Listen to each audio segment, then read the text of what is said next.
So we're going to bring in William Stone next. Well, this is going to be interesting. He was kicking it with Epstein and Maxwell. Yeah, definitely stuff that we're not going to be able to talk about this anywhere else. Let's see. So, William Stone. How I came to meet Jeffrey Epstein and Ghislaine Maxwell. Wow. All right. Let me bring him in. He's on page 2. Here we go. And he's also an author. So he's got a book out describing these interactions in more detail. And there was a sexual liaison with Maxwell here. So this is going to be rather unique, isn't it?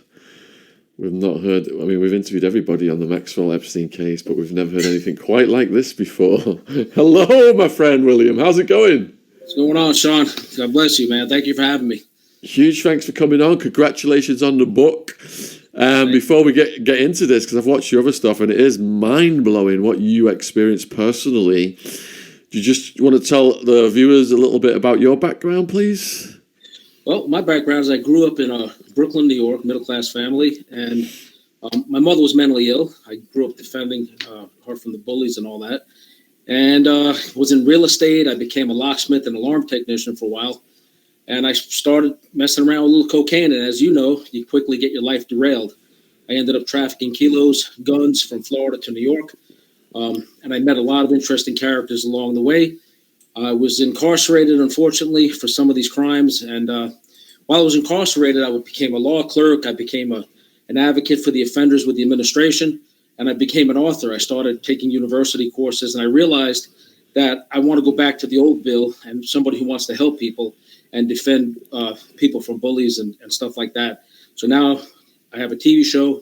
I'm a crime victim advocate.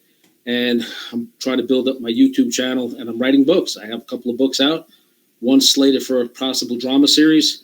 And again, this summer, 10 episodes. Wow, man. Congratulations. Yeah, I can see it behind you. William Steele, the book right there. Right. Ghislaine. And, you know, so many of the fellas, they get into the lifestyle. They cycle in and out of prison. They can't get readjusted to society. And I fully understand that journey and how hard it is. So we salute you for that then. So going back to how you met Epstein and Maxwell, how on earth did that come about? Well, I said I was a jewel and art thief, stole millions of dollars across the country. And one of my fences was in Palm Beach, somebody who buying stolen property. And he owned a diamond salon on Worth Avenue.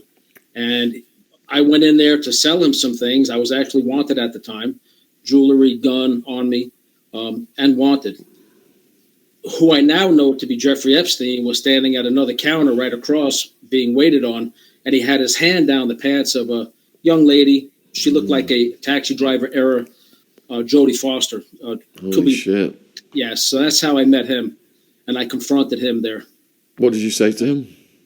Well, I actually followed him out. I told my friend I'd be back, followed him to a restaurant called Taboo back in those days, and confronted him, had him come over to the table. I picked up on his New York accent, and I said, look, I didn't appreciate what you were doing in that store. My friend owns that place, and, you know, you're on camera there. And he just kept saying that it was a relative, his niece, and I confronted her. She said the same thing, and she held her composure. They kept their story straight.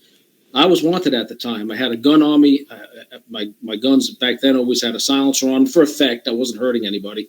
But for effect, if I was running around with jewelry or drugs, I would always have something on me just in case. But so that's how I first met him, Jeffrey. That kind of makes it worse, doesn't it? Because you got pedophilia and incest. If he says it was his niece. Well, that's what he said. You know, who knows who she was? I would never been able to determine who she was. That's what they said at the time. I guess, you know, they had their story straight if he had somebody out there. So. And you were known to carry a gun around during these times, you said. Right. I was running kilos and guns of all types, you know, from South Florida to New York. And again, with the jewelry and the artwork, if I went to fences, I'd open a briefcase. I usually had a gun in there just to send a tacit message, don't screw me over, And because of this, ironically, over the years, many people have come to me, hey, can you take care of somebody for me? And I'm like, why are you even asking me this? In my mind, I'm saying this, but because of the way I carried myself, they thought I was the guy to go to, when they wanted to make a threat on somebody's life. So what basis did he give you his phone number for? Well, I was selling jewelry, and he told me a little bit about himself. We talked about Brooklyn, and he said he'd be interested in buying some jewelry. I think he was trying to put my anger down a little bit because my outrage about what I witnessed. And so he kind of baited me up a little bit with that, saying, well, I'll always, be interested in buying something. And he gave me his number. At that time, I didn't give him any way to contact me.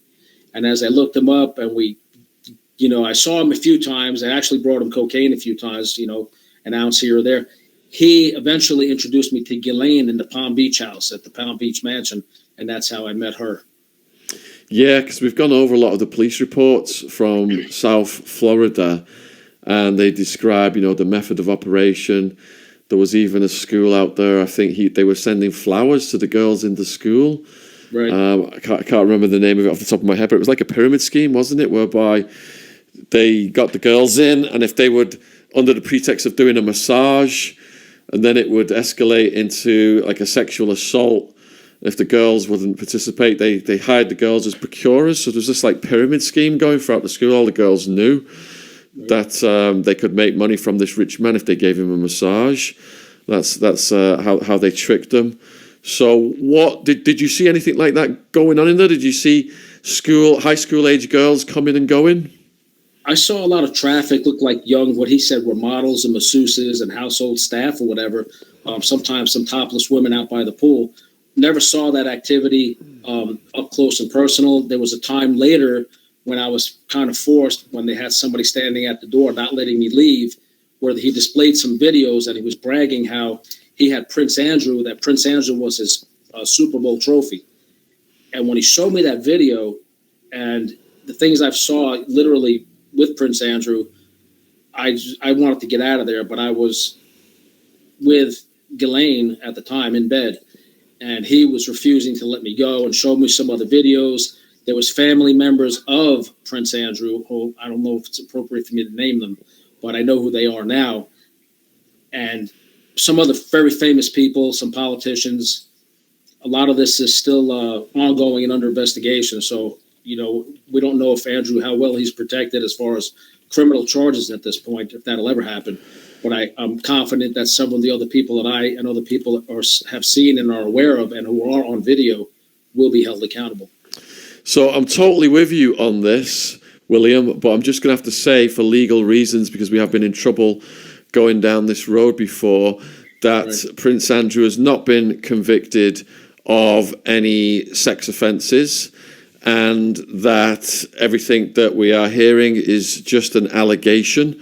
There's no actual charges pending or convictions, and Andrew and the royal family have completely denied all allegations, and have said that he's actually settled with Virginia over this, and there's not going to be any action from Virginia against Andrew. So right. I just need to get that out of the way for legal reasons. So you allegedly saw Andrew then on a video. I literally saw. I don't have to say allegedly. I literally saw. You literally saw, okay. And was he clothed or was he participating in some kind of insidious act? He was unclothed, and it was clearly with one minor in one video and two in another. Right. Clearly underage. Okay. And were there other prominent people in these videos that you saw? Yes. There was some politicians. We all have heard some of this. I'm not sure is out publicly yet. Their direct connections, I know they're claiming just friendship or professional, but both Bill and Hillary, other people that are business titans, were on some of these videos. And ultimately, fast forwarding quite a bit, I was able to get some videos and USBs out of this place and turned them in. This was years ago. Nothing ever became of it. So that just goes to show you the nature of the cover-up that's going on. So did you turn them into the South Florida Police Department, or was it the feds? I don't want to say in this setting. I could tell you privately, but if you read into my book, I hint about where they went, but 2 different agencies, and in an abundance of caution, I split up what I had and got rid of it. Don't know if it was incriminating because it didn't happen on the same day that I was made to view this material. It was another time when I left there with what I could to prove that I had been there, and I had written something inside of a closet wall inside that Palm Beach house to make sure that if anything happened to me, I can say I was in that house. Because we interviewed John Mark Duggan, and he'd been given files by, I think it was Ricari, who said that he didn't trust his superiors with the Epstein files. He thought there was going to be some kind of cover-up. And then Duggan, Ricari died mysteriously at a young, healthy age. Right. And Duggan ended up having to flee to Russia. So do you know anything about those characters? I heard that one of them had to flee to Russia. I don't know. Maybe you can get his interview. I've been locked up for almost 18 years. I was out a brief period when I escaped from prison. 2005 is the last time I saw GHISLAINE. And far as I know, I've been trying to tell this story for almost 2 years now. I think the Sun has covered me before, the New York Post, but there's still things I can't discuss that are still under investigation. So other than the abominable activity that was going on in the Palm Beach house, I mean, what did the house generally look like? I mean, how big was it, and what kind of ornamentation was in there? Because the New York property had very distinct ornamentation in that one, weird eyeballs and all kinds of things. Right. There was nude pictures of women and paintings and photographs all over the place. The bedroom that I spent the most time with was, my understanding, was actually Jeffrey's. I was never with Jeffrey. I was with GHISLAINE. I had threesomes with GHISLAINE and an assistant of hers and another adults. What thing stands out for me, and I was going to try to steal it from the house, was a jet that was on one of the dressers in the bedroom and had Epstein's initials on the tail. And it was on the, I was going to take that with me as another proof that I was there. But I had my own legal problems at the time, but I just wanted to get out of there with some evidence. So how did the sexual stuff start with Glenn? Glenn and I got kind of close, and she confided to me some of what was going on, that there was some investigation coming down on them. And she had, I guess, something to drink, and she was talking freely. She was crying. And I said, "You're over your head with him, and I don't like hanging out around here. It's kind of creepy. And I don't mind the money that I was getting for bringing, drugs over or jewelry, but I didn't like the whole vibe, and I didn't know really what was going on until I saw those videos." And it was during one of these periods, actually the last time I saw her, where she said not so much a specific plan, but that she wanted Jeffrey Epstein dead, and could I help her pull it off? And her specific words, you have to read the book. It's in there, that he was going to be the death of her. And at this time, it looked like they were really getting ready to flee, or that this investigation was coming down on them. And that's the last time I saw her. It was all I could do to get away from her, because she was threatening basically to either pay me or turn me in if I didn't help her. So I pretended I was going to help her, and then I left. So we've all heard in the various news stories about her bizarre appetite in sexual activity. I don't want to get too extreme here, but did you experience that yourself? Well, I'm engaged now to a beautiful woman who's standing nearby here. She's my partner, and without getting into too much detail, I think that obviously. So. Yeah, obviously. Okay, let's leave that at that. And then she was potentially hiring you to coordinate a hit on Jeffrey. Right, and I said to her, I said, with all your security and bodyguards and all your wealth, which I can't even touch, and I didn't know what I heard about now, connections to intelligence community and all this, which I learned a little bit of something about, but I'm not going to talk about that because I want to stay alive. I said, why don't you go to them? She said, well, you're the outsider who nobody really knows. And I was just stunned. I was stunned. I would tell her anything to get out of that house when she came to me with this. So I kind of went along with it, but just to get out of the house, and I did. I left. So you said, you had possession at one time of these incriminating DVDs, USBs, and hard drives. That I believe may have been incriminating. I don't know. What I took, I don't know if it's what I viewed, but there was a lot of stuff around, and I left with some of it. So, in your heart, do you believe they were running a honey trap operation in association with the intelligence agencies? Absolutely. I believe that now certain things have come together in hindsight. Absolutely. And I believe that probably I didn't let them log my name or anything. I was very adamant about that. I had already pulled a gun on him. And I think his payback was when he had me trapped in the room with the security and was showing me the videos. It was kind of payback for me, threatening him at Taboo at the restaurant, that they had all these powerful people, that they owned all these people, and it scared the crap out of me. So I'm sure one of these days, maybe videos of me, but with adults, with GHISLAINE may surface. I don't know. I was very cautious, but who knows? I was never with a minor, but I was there. I was at the house.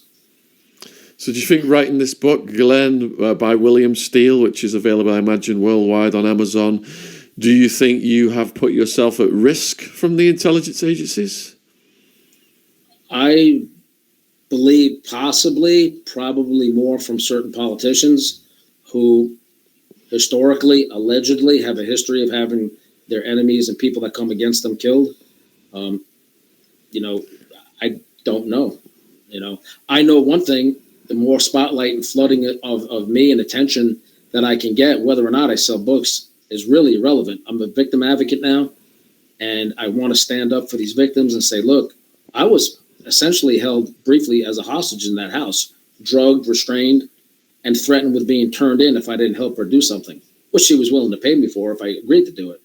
But so she needs to be held accountable. I'm intending to be up in New York for the sentencing. Have some other events arranged at the same time regarding my TV show, but she needs to be held accountable. I was a witness to certain activity, though I couldn't put my finger on it specifically until I saw those videos. You're obviously a very street smart man. How did they come about to drug you? She did. I was with her, and she put something in my drink, and she wouldn't let me go. I woke up, and I was literally restrained.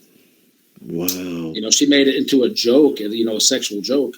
But to me, it wasn't a joke. No, to me, no means no, whether you're a guy or a woman or a guy. I don't view myself as a victim. I've spoke to several of the victim advocate attorneys on this case. They have wanted my statement.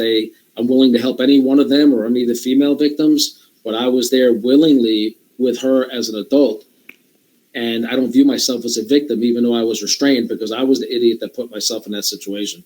And, I kind of wear that, but I got out of there. I felt with my life, or at least not getting arrested in that house, because at that time they didn't have these charges.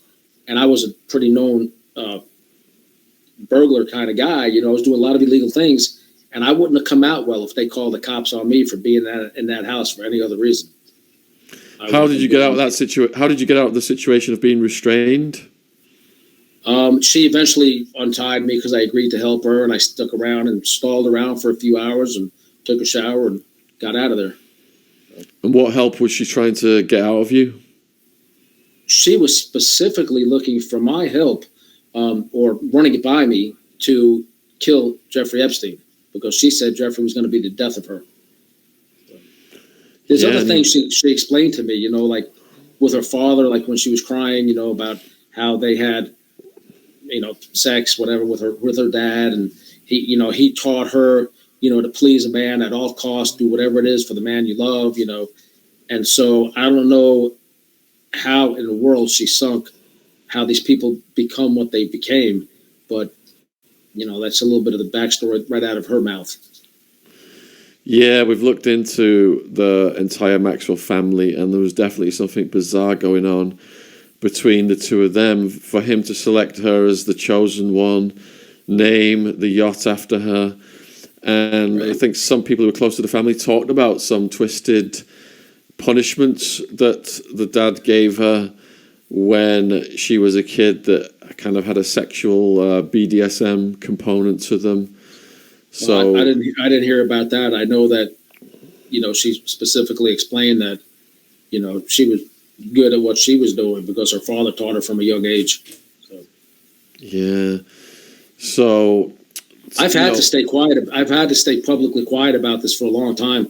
But when I was incarcerated writing a book about my life, some of the characters I met along the way became like infamous all of a sudden.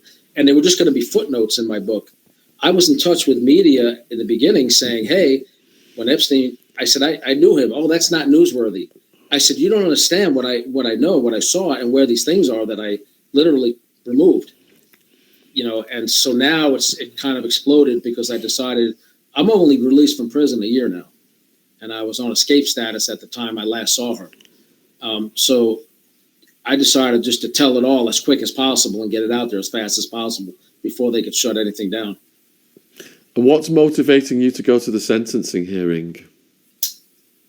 Just, I doubt I'll ever have a chance to be actually heard at the sentencing hearing, but just to be there in support of the victims. I have some book signings also to do up there, obviously, but also related to my TV show, what's coming out in August, the network and the production company. I'm going to be meeting with some executives there and trying to seal this deal to get my first book produced into a drama series. That's going to be fascinating. How many years did you say you served? On the last one was just a little over 18 years, and then there was intermittent ones, so it was a few years beyond that. I served time in New York, South Florida. I've been in the Las Vegas Detention Center. I've been in one of the worst prisons in the United States also, Comstock, back in 1988 in upstate New York. There was more murders there than like any other prison in the country at the time. So I've been through hell and back, but I always worked in the law library. I've always helped the chaplain's office, the medical department. I was always advocating and trying to help inmates understand their rights, the law, Comstock, did you say that was this deadly prison? Comstock was horrible. I was absolutely miserable. I went there 1988, I believe it was, and it was just so violent. It was built probably in 1800s or something. I don't know. And, the old bars, and I'm short, so you got to kind of duck to get in the cell, and one light bulb hanging down from there, roaches everywhere, What was it like going in on your first day? What did you encounter? Did anyone try and test you? No, I've come from Brooklyn, so I'm a little streetwise, and at that time it was very cliquish. You tried to click up with people from your neighborhood. I'm from Bensonhurst, Sheepshead Bay, Gravesend, and it was kind of a lot racially divided. So you kind of stayed, for your survival to yourself. And I met a guy, he put me on to law. I had a little bit of college background. I had sold houses for a real estate company. And he says, look, you're a smart guy. Learn some law, man. You'll be useful to everybody. And you seem to enjoy helping people. And it's always been in my heart. It's like you, Sean. You realize that the stupidity of what you did with the drugs and selling people drugs when you saw the horror it cost when you're living with these guys. And I did it to my own life because I was on coke for quite a while. I don't smoke, don't drink, but I was using a lot of coke. And so when you live with people whose lives are torn up by this, it really opens your eyes. And so I went back to being that good guy. There's a quote I put in all my books. All that's needed for the triumph of evil is for good men to do nothing. And I do believe from what I've started reading up about you and studying your stuff and your bio and stuff, you're that good man. You just went bad for a while. But higher power put you in a position to see the damage you were doing. Like me, it took a little while. It took more than one bid, but I just really became an advocate for trying to help people. We're helping actually innocent people now. Dr. Leslie Scholl, Mary Bass, she's being retaliated on for building a racketeering case against an inheritance scam. We have actually innocent guys in prison. David Michael Reinhardt, Dana Ewell, California cases, big cases where these guys are innocent. They've been sitting there. I can't turn my back. I have to try to help if I can. Try to get them attorneys, try to talk sense into whatever police. I don't hate the police because of what I've been through. I put myself in these messes. I have very good connections with, law enforcement. A lot of them now support what I'm doing. And, I'm not perfect, but I like to tell my stories, and I'm trying to do it to help people, to help the victims. And that's going to be on my TV show. It's about my life post-incarceration, and it's on one of the biggest networks out there. We've already filmed in Elkhart, Indiana, of all places, 10 episodes. That's fantastic. We salute you for that. Definitely, you're on that humanitarian mission, especially helping people who are still behind it. It's so corrupt, isn't it? The system, people on death row, they estimate up to a third of them could be innocent. It's obscene. So yeah, that's great. Now I'm curious because we had a guy on earlier who had been in prison in Wyoming, and that was complete opposite of what I experienced in Arizona. I asked him about the Aryan Brotherhood and the rules of racial division and things like that. On the East Coast, then, are the Aryan Brotherhood present on the East Coast, in the East Coast prisons? And is it some kind of Nazis that that run the white race out there, or? Well, they're everywhere. You have to kind of be careful who you talk about on these things. I had some that were acquaintance with me that were younger. And when I would talk to them privately, why do you hate Jewish people, for example? And I'd had really good people tell me, I don't know, it's just what we believe. So I think half of them don't even know what they're doing. They're just trying to maybe find safety in numbers, or maybe when they were raised, they were ingrained to hate another race or this or that. I don't know. I judge people by how they treat me, and I'm quick to cut them off. You know how it is in prison. People are always trying to run a scam or take advantage of you. But I have a little bit street smart before I went in, but I've been tried in every way, shape, or form, but I know how to come out on the other side, So who's the biggest? Who's the biggest gang on the East Coast in New York then? Well, don't forget, I did my time in New York back in the 80s, but my recent time was in Florida and Virginia. I was trying to do an interstate compact transfer to Wyoming because I heard it's supposed to be nice there. I don't know if it is or not. Yeah, he said it was. Because I wasn't federal, but I was trying to interstate compact transfer there. But anyway, Virginia and South Florida, they have like a lot of the Hispanic gangs, a lot of the black traditional, I guess. I don't want to name the gangs because I get some blowback every time I do that too. So you must have seen some things over the years in those prisons. I bet you could do hours and hours, couldn't you, on all your prison stories? Oh my God, I was writing a book strictly on those, and like my legal work. There's a law in Florida if somebody is the victim's under 11 or something, it's mandatory life. So this guy's on the news. He comes in. My friend says, "Hey, show him the law that it's mandatory life, no deals on that," because what he did to that is his stepdaughter. And so one of the stories I show him, I said, "Hey, we've seen you on the news. You might want to go to protective custody." He said, "Well, what am I facing? My lawyer, I'm hurt. I'm going to get out." I told the police the truth. I said, "Well, here you go. You're never getting out, and here's why." And when he read it from the law book, under 11 mandatory life, or 12, whatever it was, he collapsed and went into a seizure and was taken out. So stories of people getting killed, stories of, horrendous, like, one of the places you were at with the roaches, putting your coffee cup on the bars for a cup of coffee in the morning when you're sleeping. They fill the cups up. Well, nobody tells you, put it upside down, they'll flip it because they put the coffee in and there's the roach boiling in your coffee. And the green bologna, we've all done that. The black box like this, I got a little belly. So the transportation box, my wrist to this day is like damaged from having the restraints on me. Now I'm a locksmith and alarm technician. I used to just play games if I was on a long trip, like because Florida's a super long state on a bus. I'd be in the back with whatever I had with me, just like opening the padlock, opening the cuffs, letting other people go to hang out, and then before we got to our destination, I'd cuff back up, Wow. But I used to have fun with that. They considered me an escape risk. I was because of my escape and then because of my skills. So I spent almost 4 years in solitary in 2 different states, supermaxes. I've seen people shot there, fighting, gang members fighting, the bullets. My first day there, I was misclassified, I thought. And the shooting starts, the fight starts, the horns go, you got to lay down. I'm not laying down. I ran to myself. So I sit on my bed and I'm covered in blood. And I told myself, man, holy crap, man, I've been trying to get out of here. I think I got shot by accident. I've been writing to everybody, get me the hell out of here. They're shooting people. The officers were. But it was the gang members fighting. So he said, man, you didn't get shot. When you ran to your bunk, the TV shelf caught you. I bumped my head, but there was so much gunfire going on. I thought I got shot. I was like blood everywhere. Wow. I said, no, I don't want him to think we were fighting, We're going to have to get you back on if you're up for it to go over some of these prison stories because we've run out of time right now, William. But huge thank you for coming on, man.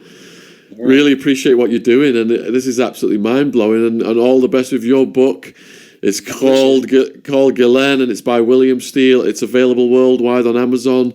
All the links will be put in the description box below the video. So please check out William's work. And all the best in what you're doing. Cheers. Hey, Sean, 1 second if I could. Thank you so much. I admire your work. You're doing it, man. I appreciate what you're doing. And I ask all your followers, please go to my YouTube channel as well. We're trying to build those followers up. William Steele, author, on YouTube. Hit subscribe, like, subscribe, share. I found out that's how it works. I've been out a short time. I'm new at this, but I'm trying to build it up, and we're going to be doing an interview program as well. And we'd love to have you on as a guest one day. I will be honoured. And you've only been out a year. Did you say out of prison for a year? Just 13 months now. Yep. Oh my God, you're doing phenomenal. I'm sure that's going to continue. So yep. Thanks so much, my friend. You take care. Cheers. Right. Thank you, Sean. Take care, everybody. Thank you, everybody. Bye. Well, great guy. Please go and subscribe to his channel. I'm going to subscribe to his channel.